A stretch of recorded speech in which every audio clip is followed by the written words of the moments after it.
సందర్భాల్లో ఈ ప్రభుత్వాలకి గుర్తు చేశాను. మళ్ళీ ఈ సందర్భంగా మళ్ళీ గుర్తు చేస్తూ ఉన్నాను.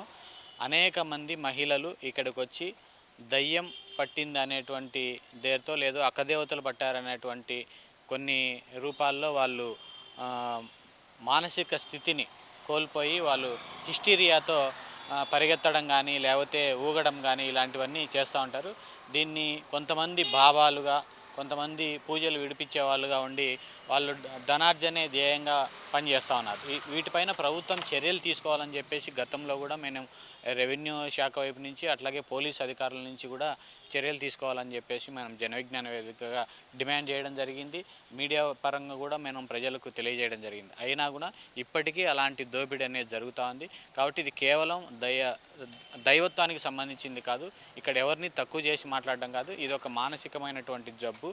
కాబట్టి దీన్ని ప్రభుత్వం బాధ్యతగా తీసుకొని అలాంటి వారందరికీ అక్కడ వైద్య సేవలు అందించేటువంటి డిఎంహెచ్ఓ గారి సహకారంతో వైద్య సేవలు అందించడానికి టెంట్లు ఏర్పాటు చేయాలి.